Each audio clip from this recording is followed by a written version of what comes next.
please subscribe and don't forget to press the bell icon to get notified whenever we upload a new video.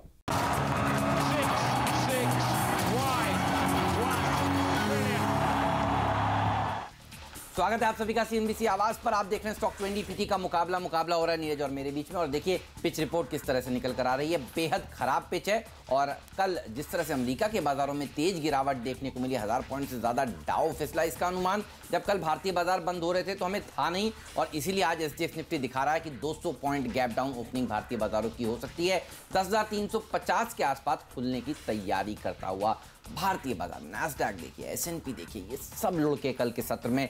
और आज Hong Kong के बाजारों में भी उतनी गिरावट जितनी डाउ में कल देर रात देखने को मिली। करीब करीब 900 पॉइंट से ज्यादा की कमजोरी हांगकांग के बाजारों में देखने को मिली। सारे के सारे एशियाई बाजार लाल निशान में कारोबार करते हुए और क्यूज ले रहे हैं अमेरिका के बाजारों में। और डर वही कि बॉन्ड यील्ड्स वहां पर बढ़ती जा रही हैं। जिसके अलावा भी कोई और डर है तो वो भी बताइए। हाँ, उसके अलावा डर ये कि शटडाउन होने का खतरा बढ़ गया है। फिर से व्हाइट हाउस ने प्रिपरेशन करने के लिए बोला कि तैयार रहिए इसके लिए। और दूसरा, 4 फंड वहाँ पे जो वॉलेटिलिटी के साथ खेलते थे उसमें से एक का उड़ गया है, जिसका नाम है KJM जी। और उसके आप $500 बिलियन का फंड मैनेज करता था, जिसमें 82% उड़ गया। उन्होंने मेल लिख दिया अपने इन्वेस्टर्स को कि अब आप भूल जाइए ये पैसा।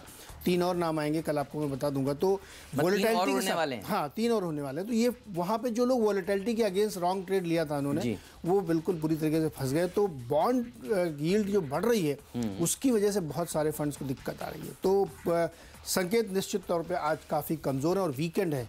और लोग कह रहे हैं कि इस बार 3 नहीं 4 बार भी ब्याज दरें वहां पर बहुत स्ट्रॉन्ग वॉइसेस जो वहाँ पे 50 राज्य हैं, उसके बहुत सारे जो गवर्नर्स हैं उसमें से कई लोग ये कह चुके हैं कि 4 हाइक हो सकती हैं। और मैं तो कह रहा हूँ SBI आज शाम को रिजल्ट क्यों दे रहा है?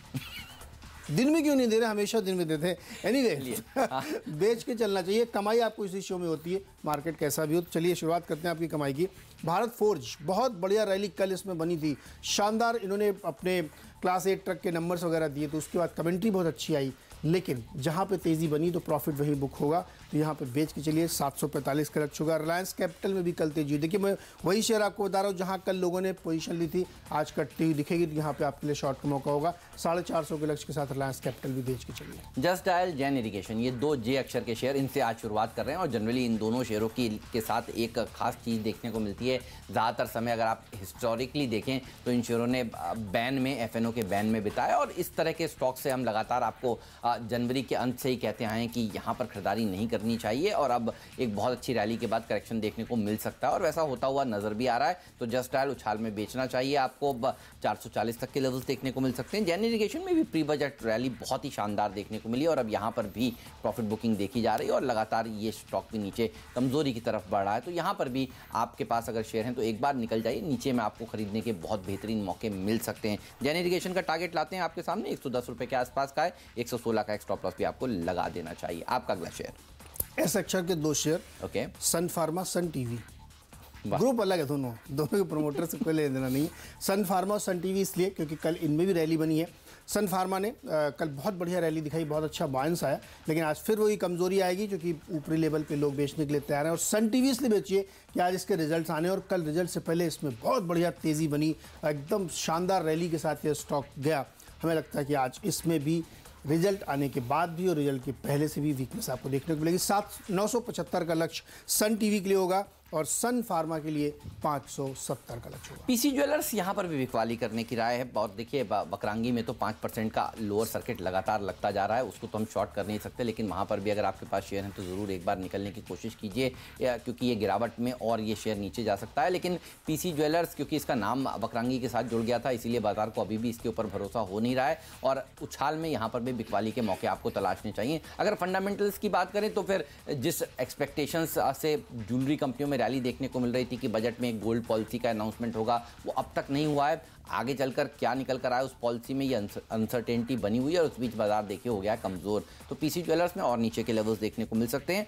IFCI में भी आपको नीचे दबाव देखने को मिल सकता है। जो फंडामेंटली वीक कंपनियां हैं, जिनके नतीजे लगातार खराब आ रहे हैं, जो अपने एसेट्स को बेचकर अब तक सर्वाइव कर रही हैं, वो तमाम कंपनियों से आपको दूर रहना चाहिए। IFCI भी इसका एक सटीक उदाहरण है। 21 तक के टारगेट्स के साथ आपको अप्रोच करना चाहिए। 24 के आसपास एक स्टॉप लॉस भी जरूर रख लीजिए। सिप्ला अगला स्टॉक होगा और यहाँ पे बेच के चलिए। कल देखिए पूरा फार्मा पैक चला था, तो तो जहाँ तेज़ी बनती रही है वहाँ बेच के चलिए। और कल बाजार बंद होने के बाद एक नतीजा भी आया था फार्मा कंपनी का, वो आपको मैं बाद में बताऊंगा, लेकिन उसी वजह से हमें लगता है कि पिटाई होगी, क्योंकि मूड ऑफ हो चुका। और सिप्ला इसलिए अच्छा था कि रिजल्ट्स के बाद जो कमेंट्री थी और जो कई सारे इनके एक्विजिशंस के प्लान उन्होंने सामने रखे थे, उसकी वजह से एक तेज़ी बनी थी। लेकिन आज गिरावट के माहौल में इसमें बेच के चलना चाहिए। 600 का लक्ष्य, 670 का stop loss. HDIL high beta share pressure में रह सकते हैं आज के सत्र में, और लगता यही है कि ये वो ऐसी कंपनियां हैं जहां पर डेट बढ़ा है, कुछ खास प्रोजेक्ट्स में टेक ऑफ देखने को मिल नहीं रहा है। अगर आपको रियल एस्टेट कंपनियां खरीदनी है तो शोभा जैसी कंपनियां, गोदरेज प्रॉपर्टीज जैसी कंपनियां इस गिरावट में खरीदी। ऐसा नहीं कि सब बेचकर निकल जाइए, लेकिन हाँ, लो क्वालिटी के स्टॉक्स, परिणाम जहां खराब है वहां पर उछाल में जरूर बिकवाली करनी चाहिए। तो HDIL रियल एस्टेट स्पेस में मुंबई का इसी तरह का डेवलपर है जहां पर कमजोरी आज के सत्र में देखने को मिल सकती है। 50 के नीचे भी जा सकता है। 54 का स्टॉप लॉस भी आपको रख लेना चाहिए। आइए अब जानते हैं आज का मिस्टर डिपेंडेबल स्टॉक कौन सा है।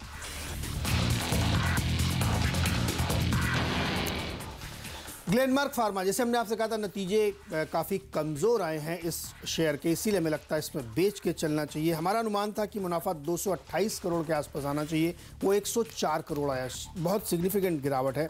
रेवेन्यूज़ भी 2241 के सामने सिर्फ 2200 करोड़ आया है। एबिटा हमको उम्मीद थी कि 405 करोड़ आएगा, जो 322 करोड़ आया है।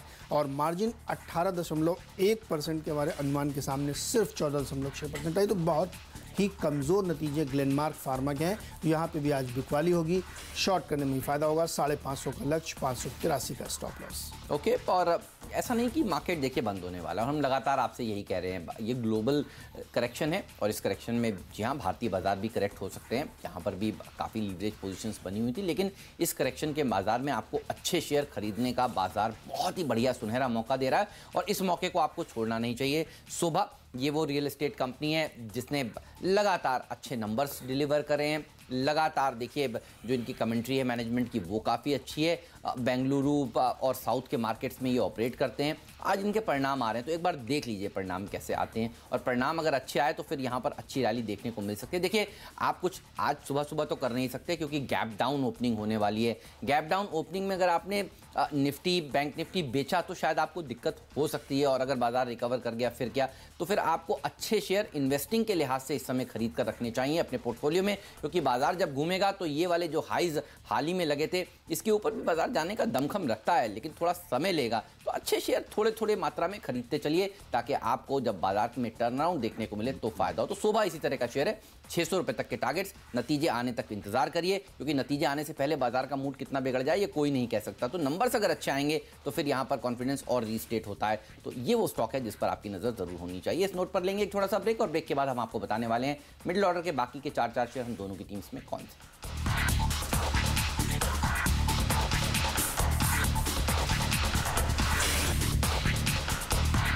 खरीदारी की बात अब करेंगे, क्योंकि 6 स्टॉक्स हम यहाँ पे आपको बता चुके हैं बेचने वाले। तो खरीदारी में पराग मिल्क पे नज़र रखिए। यहाँ पे कल इसके नतीजे हैं, बहुत ही बढ़िया नतीजे हैं। अगर आप इसके किसी फ्रंट पे देखें, रेवेन्यू में 16.5% की ग्रोथ, मार्जिन 20 से बढ़ के 31%। ये 11% का मार्जिन इसलिए बढ़ा है कि जो बल्क मिल्क प्राइसेस हैं वो काफ़ी नीचे थे इस पूरे क्वार्टर के दौरान, जिसका फ़ायदा पराग मिल्क को हुआ है। और इन्होंने कई नए प्रोडक्ट लाइन भी, चीज़ वगैरह लॉन्च की, जिसको अच्छा ट्रैक्शन मिल रहा है। तो इसमें खरीदारी करनी चाहिए, क्योंकि ये सेगमेंट एक ग्रो करता हुआ दिख रहा है। और इसीलिए एक दूसरा स्टॉक भी जेवेल एग्रो लिया है। ये भी जो फीड स्टॉक्स होता है, नहीं जो पशुओं का चारा होता है उसमें, और एडिबल ऑयल की नंबर 1 कंपनी है नॉर्थ इंडिया की। तो इसमें भी नज़र रखिए, इनके भी 14 तारीख को रिजल्ट आने वाले। एक्सपेक्टेड है कि नतीजे बहुत आएंगे। 3,500 करोड़ का टर्नओवर इन्होंने लास्ट क्वार्टर ईयर में किया था। इस साल एक्सपेक्टेड है कि इस क्वार्टर में 800 से 900 करोड़ का रेवेन्यू इनका आ सकता है, क्योंकि इन्होंने 3-4 बार प्राइस हाइक लिए हैं और सरकार ने ड्यूटी लगाई, तो उसका फायदा यहाँ मिलता हुआ दिखेगा। 36 का लक्ष्य, 31 का स्टॉप लॉस।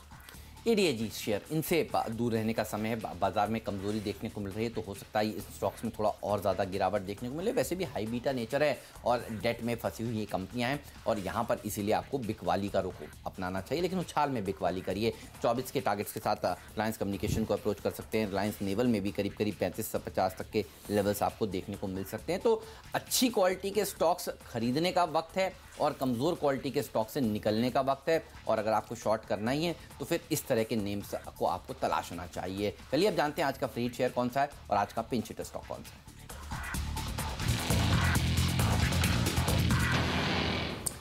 इंडिया सीमेंट होगा फ्री हिट, और इसको हमने खरीदारी के लिए चुना। वो इसलिए चुना क्योंकि इसके आज नतीजे आने और उसके नतीजों में आपको दो चीज़ें देखनी। देखिए, नतीजे में प्रॉफिट फ्रंट पे बहुत अच्छा नहीं आएगा क्योंकि प्राइस हाइक तमिलनाडु में लिया नहीं था इन्होंने, इसकी वजह से आपको प्रॉफिट बहुत बढ़ता हुआ नहीं दिखेगा। लेकिन इनके पास बहुत सारे एसेट हैं और मैनेजमेंट ने कहा था कि वो उसको मोनेटाइज करना चाहते हैं। तो इस कमेंट्री में ये सुनना होगा कि वो क्या एसेट मोनेटाइज का ऐलान कर देते हैं, जो इनके पास बहुत बड़ी मात्रा में लैंड के रूप में है। तो वो एक बड़ा पॉजिटिव फैक्टर होगा। साथ ही कितने पर टन का रियलाइजेशन इन्होंने किया है, शायद वो एक बहुत बड़ा ट्रिगर हो सकता है। और दूसरा ध्यान रखिएगा, 212 से करेक्ट होकर 160 के आसपास ये प्राइस आ चुका है। तो जितनी भी नेगेटिविटी है वो इसमें फैक्टर नहीं है। रिजल्ट हल्के से भी पॉजिटिव हुए तो ये स्टॉक यहाँ से बहुत शानदार रिटर्न देगा। इसलिए हमें लगता है कि इंडिया सीमेंट में खरीदारी करके चलना चाहिए। 175 का लक्ष्य होगा, 158 का स्टॉप लॉस। मतलब बलरामपुर चीनी जैसा मामला है, 52 लो पर था और बायबैक का अनाउंसमेंट किया तो 5% भाग गया। लेकिन मेरे सिलेक्टर्स को लगता है कि जेट एयरवेज और इंटरग्लोब एविएशन, और कल भी हम कह रहे थे आपसे कि देखिए एक चीज़ बहुत बढ़िया हो रही है और वो ये कि जहाँ जहाँ जो हॉट मनी नीरज कहते हैं वो घुसा हुआ था, वो देखिए थोड़ा सा ठंडा पड़ता हुआ नज़र आ रहा है। इक्विटीज़ में भी काफ़ी over trading, over leverage trading हो रही थी, क्रूड में भी ओवर ट्रेडिंग हो रही थी और लोग मानकर चल रहे थे कि सऊदी अरामको के आईपीओ से पहले तो बहुत अच्छी तेज़ी कच्चे तेल में देखने को मिलेगी। लेकिन देखिए बाजार में जिस तरह से करेक्शन आया, क्रूड में भी करेक्शन आया और ये 2018 के निचले लेवल पर पहुँच गया है। इसका फ़ायदा एविएशन कंपनियों को मिलेगा। देखिए बाजार गैप डाउन ओपनिंग के बाद आपके पास करने के लिए कुछ ज़्यादा बचेगा नहीं, तो फिर आपको देखना चाहिए बाजार अगर घूम रहा है ऊपर की तरफ तो आपको इस तरह के शेयरों में ज़रूर ट्रेड लेने चाहिए तेज़ी की तरफ। और कल भी हमने कहा था कि ये पॉकेट आउट परफॉर्म कर सकते हैं और आपने देखा अच्छी रैली देखने को मिली। तो जेट और इंटरग्लोब एविएशन में अच्छी बढ़त आज के सत्र में देखने को मिल सकती है, तो इस पॉकेट पर ज़रूर रखिएगा नज़र। मेरा पिंच हिटर होगा आईजीएल, और इनको जो है करनाल का जो फाइनल अप्रूवल था सिटी गैस डिस्ट्रीब्यूशन नेटवर्क बनाने के लिए वो पीएनजीआरबी से मिल गया है। वो पहले इनको अलॉट किया गया था, अब पीएनजीआरबी की अप्रूवल आ गई। देखिए ये एक ऐसा स्टॉक है जिस पे मैं किसी भी गिरावट में आपको खरीदारी सलाह दूंगा। मोनोपोली है इनकी एनसीआर में, और एनसीआर बहुत बड़ा रीजन है जहाँ पे गैस डिस्ट्रीब्यूशन और का काम ही करना। तो सिलेक्टर्स को मेरा लगता है कि आईजीएल जब भी गिरे, इस तरह की खबरें आती रहती तो वहाँ पे आपको खरीदारी करके रखना चाहिए। पोर्टफोलियो स्टॉक है, 303 का लक्ष्य होगा, 287 का स्टॉप लॉस। ऑलराइट, इस नोट पर लेंगे ब्रेक और ब्रेक के बाद हम आपको बताएंगे कैप्टन चॉइस क्या है, क्विक कैप भी देंगे दोनों ही टीम्स का। नीरज और मैंने आपको बता दिए 10 स्टॉक्स जो आज इंट्राडे में अच्छा मुनाफा कमाकर आपको देने का दमखम रखते हैं। और ये देखिए लिस्ट आपके सामने, 3 बल्लेबाज और बाकी सब गेंदबाज। बताइए नीरज, कैप्टन चॉइस का दर्जा किसे देंगे आप? बिकवाली वाला शेयर ही होगा और वो होगा पीसी ज्वेलर्स। और देखिए जो बड़ी वाली गिरावट हुई थी उसके बाद से उसमें रिट्रेसमेंट नहीं हो पा रहा है, लोअर टॉप लोअर बॉटम का जैसा फॉर्मेट इसमें दिख रहा है। तो यहाँ पे बेच के ही चलना चाहिए, बेचने में ही पैसा बनेगा। 365 का लक्ष्य बहुत आसानी से मुझे लगता है खुलते ही हासिल होना चाहिए। मेरी टीम पर नजर डालिए, बताइए इसमें कौन सा पसंद है। बहुत सारे शेयर हैं जो अच्छा प्रदर्शन आज के सत्र में दिखा सकते हैं, लेकिन ग्लेनमार्क ने जिस तरह से नंबर्स कमज़ोर पेश किए हैं आज ये शेयर प्रेशर में रह सकता है। अनुमान से कमज़ोर नंबर्स आए हैं तो फिर आपने डिपेंडेबल का दर्जा भी दिया है, तो आज इस स्टॉक पर रखिएगा नज़र।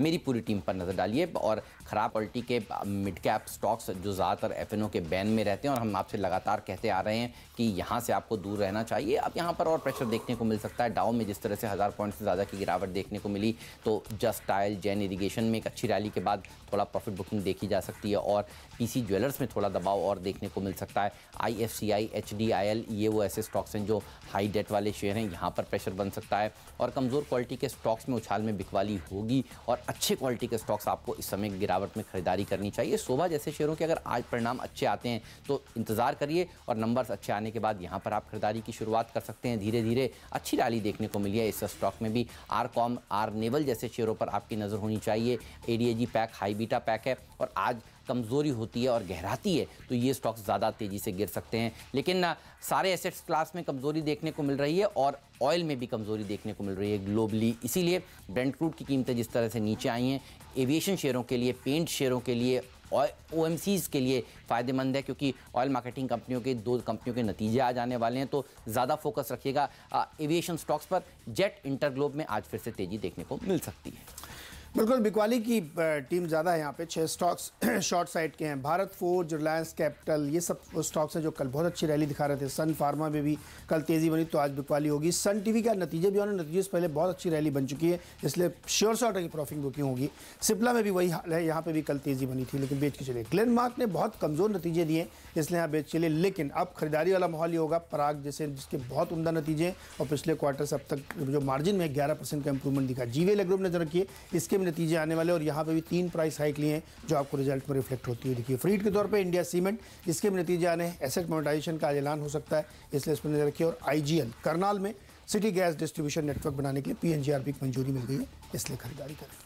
ऑलराइट, इस नोट पर लेंगे एक छोटा सा ब्रेक, और ब्रेक के बाद आपको बताएंगे गैप डाउन ओपनिंग में आपकी रणनीति दरअसल हफ्ते के आखिरी ट्रेडिंग सेशन पे क्या होनी चाहिए। जी हाँ, मार्केट काउंटडाउन हाजिर करेंगे ब्रेक के उस पार।